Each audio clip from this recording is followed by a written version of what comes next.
Tanse, et lanete, ani, bonjour. Welcome back to Our Shared Politics. My name is Nova. I am a settler on Turtle Island. I created this podcast to really showcase socialism instead of just pursuing the Red Scare blindly, which just pushes people further apart. I wish to express acknowledgement that I am on Treaty 8 territory, home to the Titskene, Deneza, Nahiawak, Saulteaux, and BC Métis. It is essential I recognize all First Nations, Métis, and Inuit, both status and non-status, as the guardians of these lands. As a non-Indigenous person, I play a role as a treaty partner being represented by the government. My pronouns are she, her, but I also accept they, them, and I fall under the 2S LGBTQIA+ umbrella. I say these things at the top of every episode so that you are able to make your decision on how safe of a person I am. So, this week I'd like to talk about capitalism, monopoly, and imperialism. A few weeks back, I finished Vladimir Lenin's book, Imperialism, the Highest Stage of Capitalism. And it's crazy that this book was written in 1917 and fucking just hit the nail on the head, man. This book with the intro was written in 2019. And there was one part in here in the intro that's written by Alan Woods. It was really interesting. So it said that in the Forbes wrong part, sorry. It said that the charity Oxfam recently revealed that the richest 85 people have the same wealth as the poorest 3.5 billion. A truly shocking fact for anybody with an ounce of understanding. Did you catch that? So this book, written in 2019, 5 years ago, the richest 85 people had the same wealth as the poorest 3.5 billion. Today, I believe it's the richest 5 people in the world have the same wealth as the poorest half of the world. So in 5 years, 80 people have basically been pushed off that list because 5 people have grown their wealth so exponentially in 5 years. And let's remember what these last 5 years were, but a pandemic. So while everyone else has been getting poorer, the richest have been getting richer. So imperialism Lenin describes imperialism as the concentration of production and capital that's developed to such a high stage that it has created monopolies which play a decisive role in economic life, the merging of bank capital with industrial capital, and the creation on the basis of this finance capital of a financial oligarchy. And the reason why I actually picked this book up and wanted to read it was because Canada is basically a nation built out of monopolies. Our telecommunications are monopolies, groceries are monopolies. What else? Our cars, a lot of our cars are monopolies. You don't see a lot of anything other than Fords and stuff on the road, especially when you get into rural Canada. You see a lot of Fords, a lot of Chevys, a lot of Dodges, not a lot of anything else. Which that's not a Canadian monopoly at all. Those are American companies, but apparently Canada loves to play Monopoly. Already in the pages of the Communist Manifesto, Marx and Engels explain that free competition inevitably gives rise to monopoly and the concentration of capital in a few giant enterprises. Although this process did not culminate during the lifetime of Marx, Lenin was in a position to analyze it in great detail using the vast amount of statistics at his disposal. Which is what this little book is basically. He's just brought up all the statistics and he's really just showcased exactly how imperialism is going to happen. And happen it did. The introduction is all about the 2008 bank crash that happened in America and how it's basically Robin Hood in reverse. So, just as the bourgeoisie economists stubbornly denied the concentration of capital, so the bourgeoisie sociologists, for the same reason, attempted to deny the parallel process of polarization of classes in society that Marx had predicted. In a famous passage in the first volume of Capital, he wrote, "Accumulation of wealth at one pole is, therefore, at the same time, accumulation of misery, agony of toil, slavery, ignorance, brutality, mental degradation at the opposite pole, i.e., on the side of the class that produces its own product in the form of capital." How indignantly did the bourgeois sociologists protest against these claims. How they ridiculed and mocked the idea that capitalism leads to a growing polarization between rich and poor. They wrote volume after volume filled to bursting with a mass of statistics that attempted to prove that the working class had, in fact, disappeared, that we were all middle class now, that the free market economy does not impoverish the masses, but enriches them, and that it was a very good thing for the rich to grow richer, because a portion of their wealth would eventually trickle down to the poor, thus rendering poverty a thing of the past. Thus, everything would be for the best in the best of all capitalist worlds. So much for those theories. The concentration of capital signifies an immense accumulation of wealth and power in the hands of a small number of obscenely rich individuals and a constantly increasing number of people that struggle to survive on starvation or semi-starvation levels of existence. In the US, over 80% of congressmen are millionaires, and to become president, one has to either be a billionaire or at least have the financial backing of several billionaires. In formerly democratic countries like Britain, power has passed from parliament to the cabinet and from the cabinet to a tiny clique of unelected bureaucrats, advisors, and public relations experts around the prime minister. The free press is owned and controlled by a handful of super rich proprietors like Murdoch. Democracy increasingly becomes a meaningless word. In countries like Mexico, where politicians are bought and sold like sacks of sugar and the rigging of elections has been turned into a fine art, the fraudulent nature of bourgeois democracy is, of course, clear to everyone. Everywhere the rich rule and the poor are expected to bow their heads submissively to the yoke of capital.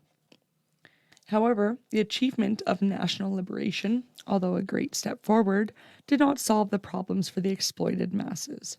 On the contrary, in many ways, they were exasperated. Today, more than 7 decades after the Second World War, the stranglehold of imperialism over the former colonial countries is even greater than it was in the past.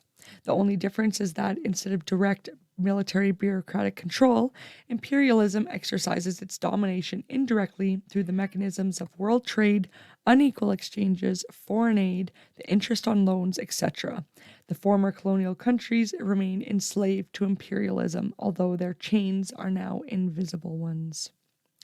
Globalization is a word that hides the reality of the systematic plunder of the ex-colonial countries. The latter are forced to open their markets to a flood of foreign goods that ruin their local industries, cripple their economies, and drain away their wealth.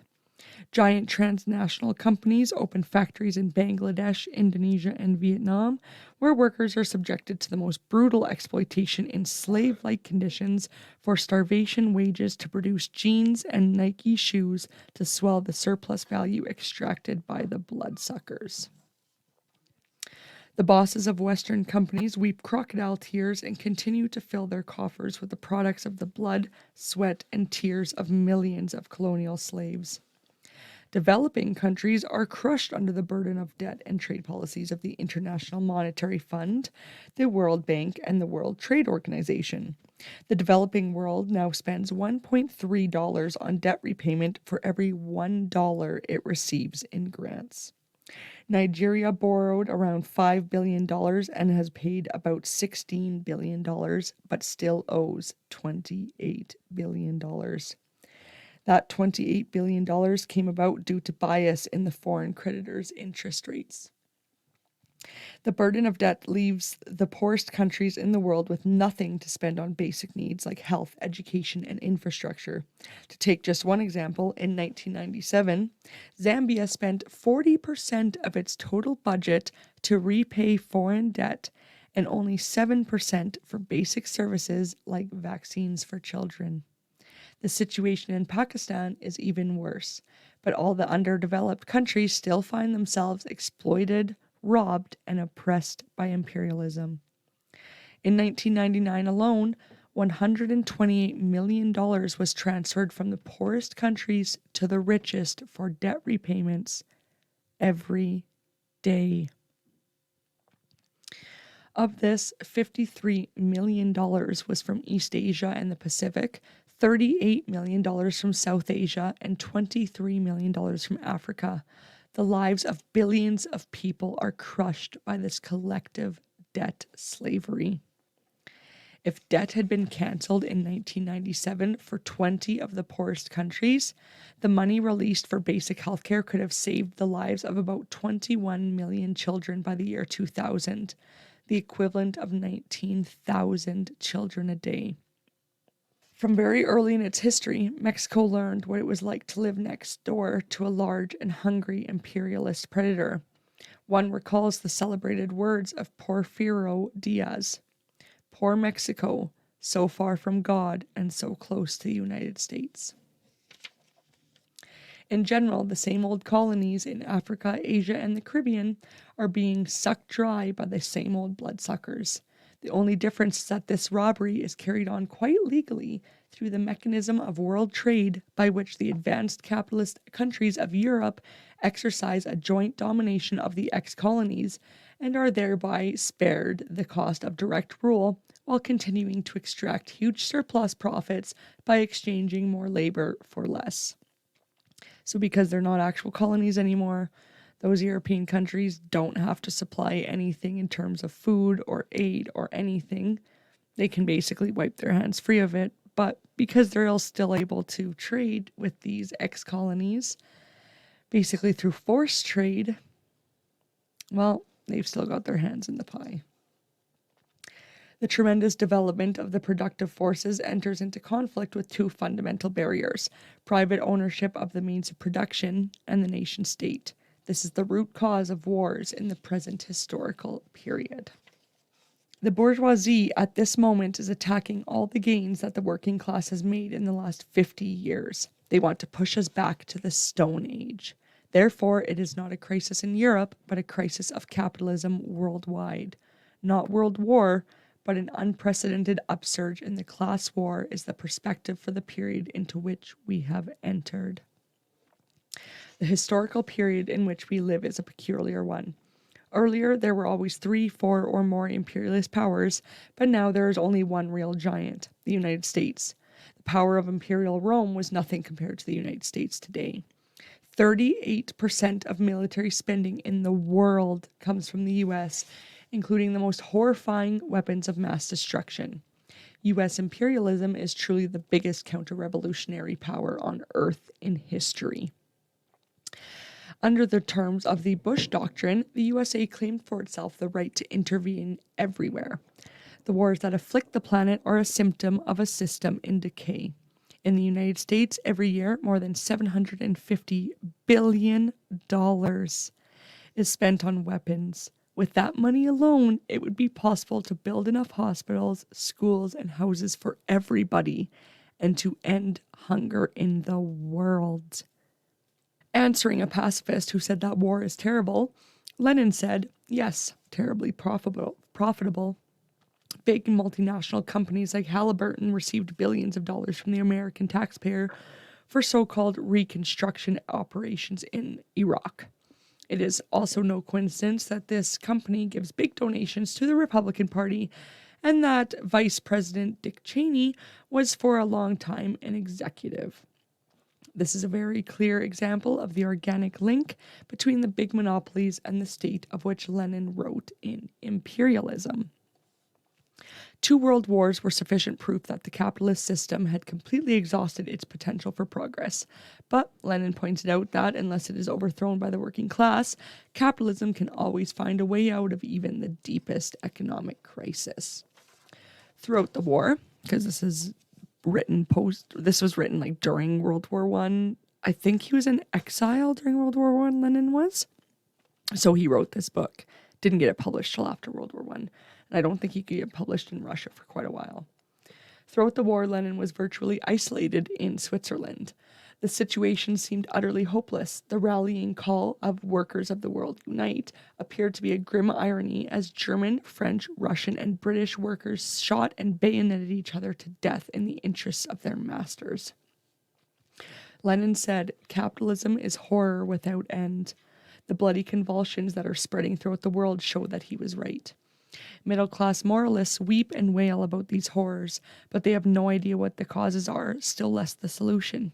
Pacifists, Greens, feminists, and others point to the symptoms, but not the underlying cause, which lies in a diseased social system that has outlived its historical role. The horrors we see before us are only the outward symptom of the death agony of capitalism. But they are also the birth pangs of a new society that is fighting to be born.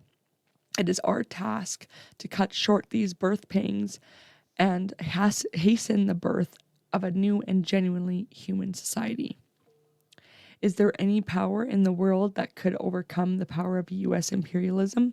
Yes, such a power exists. It is called the working class. Not a light bulb shines, not a wheel turns, and not a telephone rings without their consent. The problem is that they have this power, but they do not know it. I wrote in here, yet. And there is no room for pessimism now. In the convulsive period that lies ahead, the working class will have many opportunities to transform society. The power of the working class has never been greater than now, but this power must be organized, mobilized, and provided with adequate leadership. This is the main task on the order of the day. We stand firmly on the basis of Lenin's ideas, which have withstood the test of time. Together with the ideas of Marx, Engels, and Trotsky, they alone provide the guarantee of future victory. So then it just goes straight into Lenin's preface for his little pamphlet. That's what he called it. This pamphlet was written with an eye to the Tsarist censorship. Hence, I was not only forced to confine myself strictly to an exclusively theoretical, specifically economic analysis of facts, but to formulate the few necessary observations on politics with extreme caution by hints in an allegorical language, to which Tsarism compelled all revolutionaries to have recourse whenever they took up the pen to write a legal work. It is painful in these days of liberty to reread the passages of the pamphlet which have been distorted, cramped, compressed in an iron vice on account of the censor. In order to show the reader, in a guise acceptable to the censors, how shamelessly untruthful the capitalists and the social chauvinists who have deserted to their side are on the question of annexations, in order to show how shamelessly they screen the annexations of their capitalists, I was forced to quote as an example Japan. The careful reader will easily substitute Russia for Japan and Finland, Poland, Courland, the Ukraine, Khiva, Bokhara, Estonia, and other regions peopled by non-Great Russians for Korea. So basically, in his little pamphlet, he uses the term Japan when he's talking about Russia because he had to censor himself. And then all those other ones, which are Finland, Poland, Courland, Ukraine, etc., those are all seen as Korea. So when in his pamphlet, we're talking about Japan and Korea sometimes, that's because of the censorship that he was forced to be under.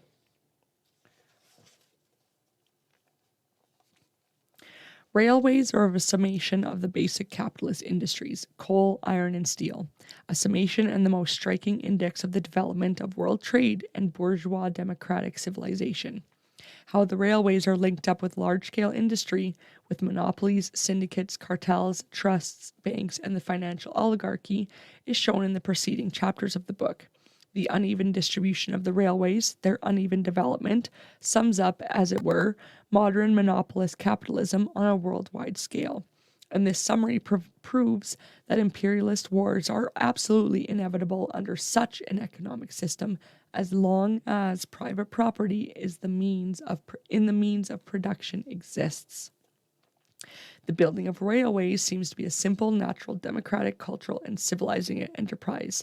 That is what is in the opinion of bourgeoisie professors who are paid to depict capitalist slavery in bright colors, and in the opinion of petty bourgeoisie philistines.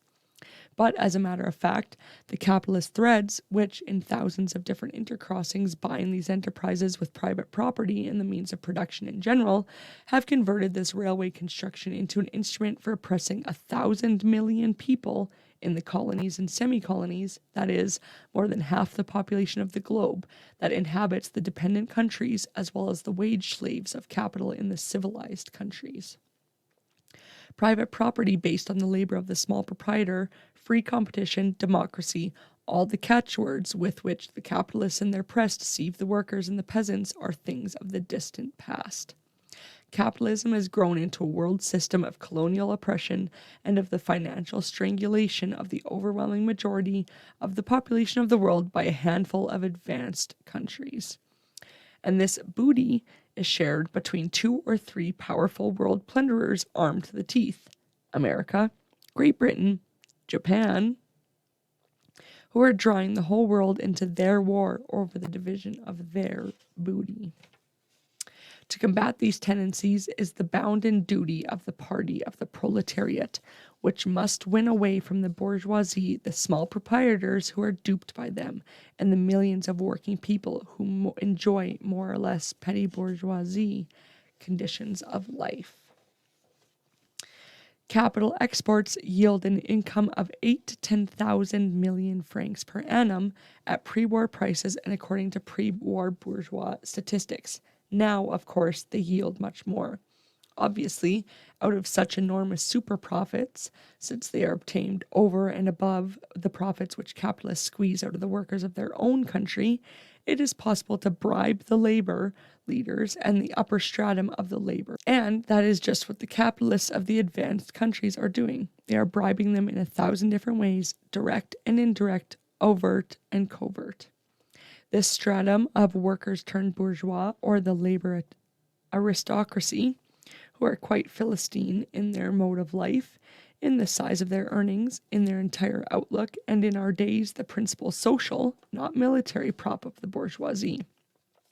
For they are the real agents of the bourgeoisie in the working class movement, the labor lieutenants of the capital class, real vehicles of reformism and chauvinism. In the civil war between the proletariat and the bourgeoisie, they inevitably, and in no small numbers, take the side of the bourgeoisie. The Versailles against the communards. This transformation of competition into monopoly is one of the most important, if not the most important, phenomena of modern capitalist economy, and we must deal with it in greater detail. But first we must clear up one possible misunderstanding. Not in every branch of industry are there large-scale enterprises, and moreover, a very important feature of capitalism in its highest stage of development is so-called combination of production. That is to say, the grouping in a single enterprise of different branches of industry, which either represent the consecutive stages in the processing of raw materials, for example, the smelting of iron ore into pig iron, the conversion of pig iron into steel, and then perhaps the manufacture of steel goods, or are auxiliary to one another. For example, the utilization of scrap or of byproducts, the manufacture of packing materials, etc. Combination levels out the fluctuations of trade and therefore assures to combined enterprises a more stable rate of profit. Secondly, combination has the effect of eliminating trade. And consequently, thirdly, it has the effect of rendering possible technical improvements and consequently the acquisition of super profits over and above those obtained by the pure enterprises. Fourthly, it strengthens the position of the combined enterprises relative to the pure enterprises, strengthens them in the competitive struggle in periods of serious depression when the fall in prices of raw materials does not keep pace with the fall in prices of manufactured goods. pure enterprises perish. They are crushed between the high price of raw material and the low price of the finished product. So basically, when people can buy every single aspect of the chain, so when they can buy the raw material all the way up to the finished product, basically, you can then set the price of, like, say someone wants to buy the raw material off of you, you charge them way too much. And then because you're able to control all of that, you can sell your end product for way cheaper and undercut everyone around you, and they have to pay you whatever you want for the raw material in the first place. Thus, there goes any competition. Great. Official science tried, by conspiracy of silence, to kill the works of Marx, who, by a theoretical and historical analysis of capitalism, had proved that free competition gives rise to the concentration of production, which, in turn, at a certain stage of development, leads to monopoly. Today, monopoly has become a fact. Economists are writing mountains of books in which they describe the diverse manifestations of monopoly and continue to declare in chorus that Marxism is refuted. Differences between capitalist countries, example in the manner of production of or free trade, only give rise to insignificant variations in the form of monopolies or in the moment of their appearance, and that the rise of monopolies, as the result of the concentration of production, is a general and fundamental law at the present stage of development of capitalism. The principal stages in the history of monopolies are as the following. 1860 to 1870, the highest stage, the apex of development of free competition. Monopoly is in the barely discernible embryonic stage. After the crisis of 1873, a lengthy period of development of cartels, but they are still the exception. They are not yet durable. They are still a transitory phenomenon. They are born at the boom at the end of the 19th century and the crisis of 1900 to 1903. Cartels become one of the foundations of the whole of economic life. Capitalism has been transformed into imperialism. Their superiority over competitors is due to the magnitude of their enterprises and their excellent technical equipment. Since its inception, the Tobacco Trust has devoted all its efforts to the universal substitution of mechanical for manual labor. With this end in view, it has bought up all patents that had anything to do with the manufacture of tobacco and has spent enormous sums for this purpose. Many of these patents at first proved to be of no use and had to be modified by the engineers employed by the trust. At the end of 1906, 2 subsidiary companies were formed solely to acquire patents. With the same object in view, the trust has built its own foundries, machine shops, and repair shops. One of these establishments, that in Brooklyn, employs on the average 300 workers. Here, experiments are carried out on inventions concerning the manufacture of cigarettes, cheroots, snuff, tinfoil for packing, boxes, etc. Here also inventions are perfected. Other trusts also employ what are called development engineers, whose business it is to devise new methods of production and to test technical improvements. The United States Steel Corporation grants big bonuses to its workers and engineers for all inventions that raise technical efficiency or reduce cost of production. Putting yourself out of a job. Where it is possible to capture all or the chief sources of raw materials, the rise of cartels and formation of monopolies is particularly easy. It would be wrong, however, to assume that monopolies do not arise in other industries in which it is impossible to corner the sources of raw materials. The cement industry, for example, can find its raw materials everywhere. Yet, in Germany, this industry too is strongly cartelized. The cement manufacturers have formed regional syndicates, South German, Rhine-Westphalian, etc. The prices fixed are monopoly prices, 230 to 280 marks a carload, when the cost price is 180 marks. In order to prevent competition in such a profitable industry, the monopolists even resort to various stratagems. They spread false rumors about the bad situation in their industry. Anonymous warnings are published in the newspaper like the following: "Capitalists, don't invent your capital in the cement industry." Lastly, they buy up outsiders and pay them compensation of 60,000, 80,000, and even 150,000 marks. Monopoly hews a path for itself everywhere without scruple as to the means, from paying a modest sum to buy off competitors to the American device of employing dynamite against them.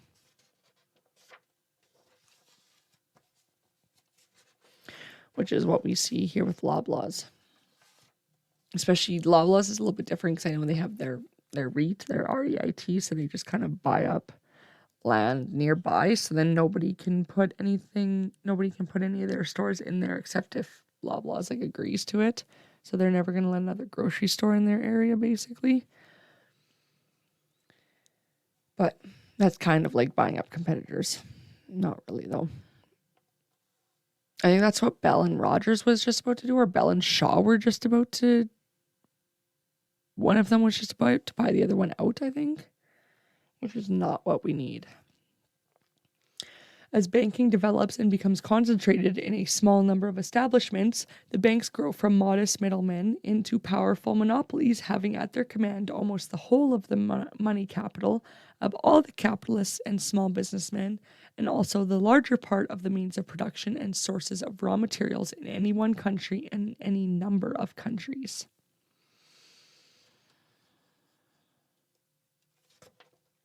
The banks are in on it. Okay, we're skipping forward here. A steadily increasing proportion of capital in industry ceases to belong to the industrialists who employ it. They obtain the use of it only through the medium of the banks, which, in relation to them, represent the owners of the capital. On the other hand, the bank is forced to sink an increasing share of its funds in industry. Thus, to an ever greater degree, the banker is being transformed into an industrial capitalist. This bank capital, i.e. capital in money form, which is thus actually transformed into industrial capital, I call finance capital. Finance capital is capital controlled by banks and employed by industrialists. That's a quote from R. Hilferding from 1912. 1912, the banks were already. This definition is incomplete insofar as it is silent on one extremely important fact, on the increase of concentration of production and of capital to such an extent that concentration is leading and has led to monopoly. As a matter of fact, experience shows that it is sufficient to own 40% of the shares of a company in order to direct its affairs, since, in practice, a certain number of small, scattered shareholders find it impossible to attend general meetings, etc. The democratization of the ownership of shares, from which the bourgeois sophists and opportunist so-called social democrats expect, or say that they expect, the democratization of capital, the strengthening of the role and significance of small-scale production, etc., is in fact one of the ways of increasing the power of the financial oligarchy. Incidentally, this is why in the more advanced or in the older and more experienced capitalist countries, the law allows the issue of shares of smaller denomination. In Germany, the law does not permit the issue of shares of less than 1,000 marks denomination, and the magnates of German finance look with an envious eye at Britain, where the issue of £1 shares, which are 20 marks, about 20 rubles, is permitted. So, because people are only able to buy 1,000 mark shares in Germany, less people are going to buy them, meaning that the true democracy in that company is going to happen because those people are going to be more willing to go in and actually vote on things to do with the company. Whereas if you can go and buy a share for £1 in Britain, enough people are going to buy shares that when push comes to shove, they're not going to come in, they're not going to do any real voting or anything. So the person who owns the 40% of the shares, they basically run the company at that point. None of the rules of control, the publication of balance sheets, the drawing up of balance sheets according to a definite form, the public auditing of accounts, etc., the things about which well-intentioned professors and officials, that is, those imbued with the good intention of defending and prettifying capitalism, discourse to the public are of any avail. For private property is sacred, and no one can be prohibited from buying, selling, exchanging, or hypothecating shares. That actually just makes me think of our housing crisis that we're dealing with here in Canada right now, where some people are out there owning so many houses and just being piece of shit landlords. And they're like, well, it's legal. Well, I mean, I'm allowed to. Typical of the old capitalism, when free competition held undivided sway, was the export of goods.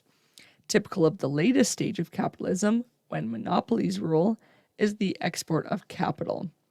Capitalism is commodity production at its highest stage of development, when labor power itself becomes a commodity. England became a capitalist country before any other, and by the middle of the 19th century, having adopted free trade, claimed to be the workshop of the world, the supplier of manufactured goods to all countries where in exchange were to keep her provided with raw materials. But in the last quarter of the 19th century, this monopoly was already undermined, for other countries, sheltering themselves from protective tariffs, developed into independent capitalist states. On the threshold of the 20th century, we see the formation of a new type of monopoly. Firstly, monopolist associations of capitalists in all capitalistically developed countries. Secondly, the monopolist position of a very few rich countries, in which the accumulation of capital has reached gigantic proportions. An enormous surplus of capital has arisen in the advanced countries. It goes without saying that if capitalism could develop agriculture, which today is everywhere lagging terribly behind industry, if it could raise the living standards of the masses, who in spite of the amazing technical progress are everywhere still half-starved and poverty-stricken, there could be no question of a surplus of capital. This argument is very often advanced by the petty bourgeois critics of capitalism. But if capitalism did these things, it would not be capitalism, for both uneven development and a semi-starvation level of existence of the masses are fundamental and inevitable conditions and constitute premises of this mode of production. As long as capitalism remains what it is, surplus capital will be utilized not for the purpose of raising the standard of living of the masses in a given country, for this would mean a decline in profits for the capitalists, but for the purpose of increasing profits by exporting capital abroad to the backward countries. Okay, and so that was basically the last little excerpt of this that I wanted to read from Lenin's little pamphlet here. I just find it crazy that literally 106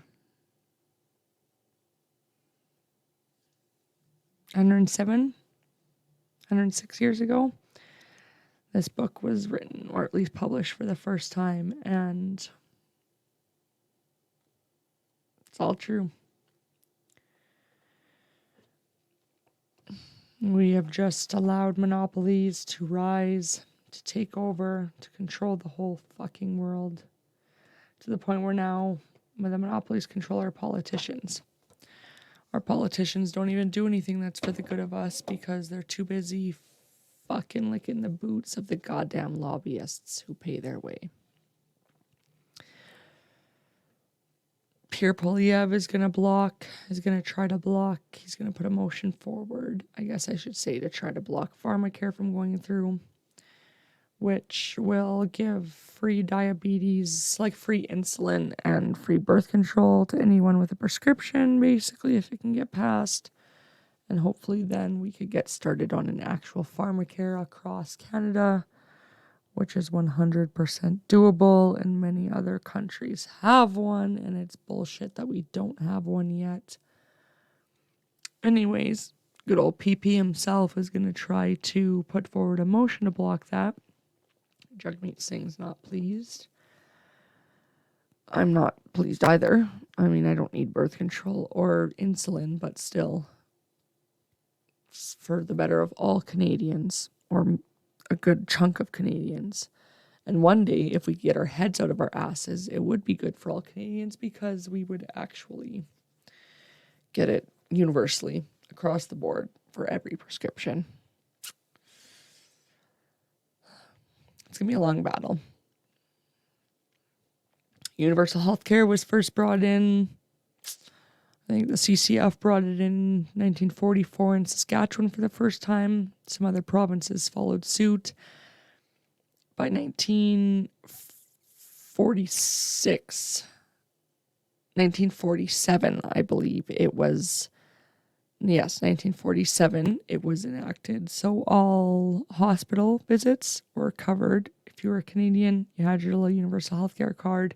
You could go into any hospital, you could get free coverage. Going to a family doctor was still paid for.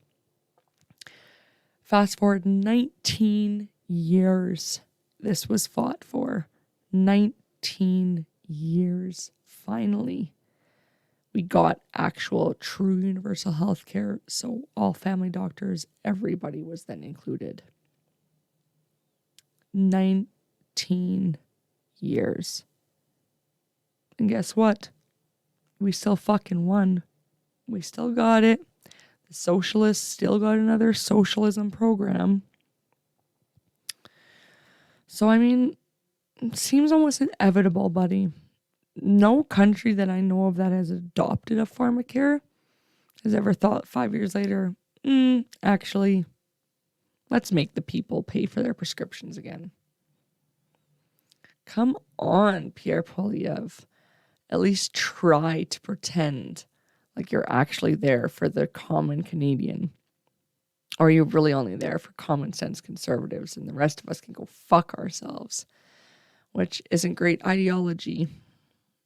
That's not who I want for my prime minister, is someone who only gives a fuck about his party constituents and about no other Canadians.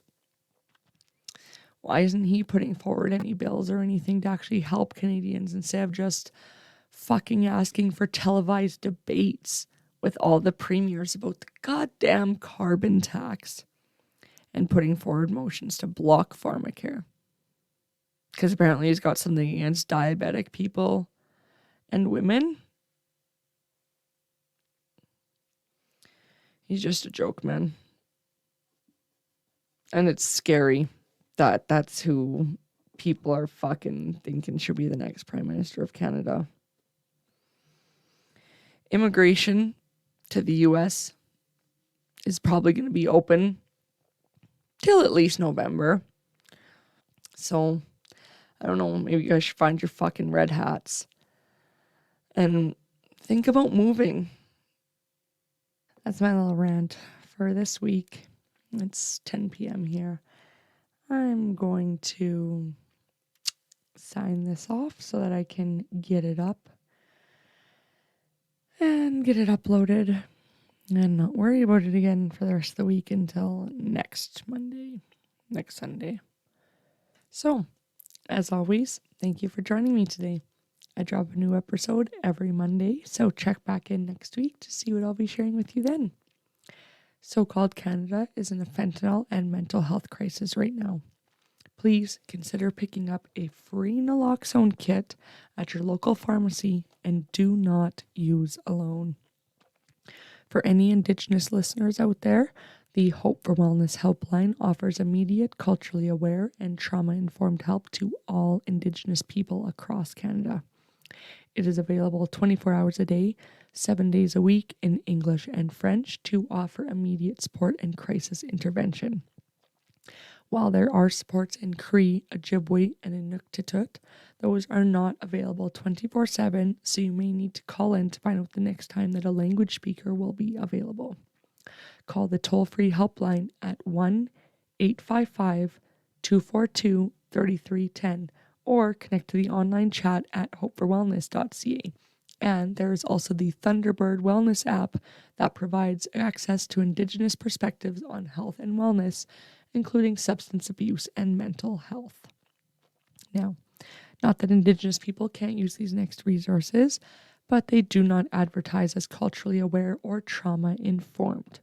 So, for everyone else, if you must use alone, please keep in mind that you can call 1-888-688-6677 to contact the National Overdose Response Services to access support while using and especially using alone.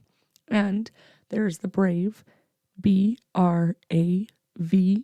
app, with a use alone timer that connects a paramedic with your location if you don't respond.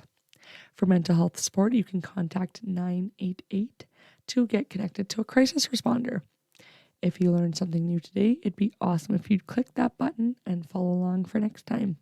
Or if you'd like to contact me with feedback, you can email me at oursharedpodcast@gmail.com.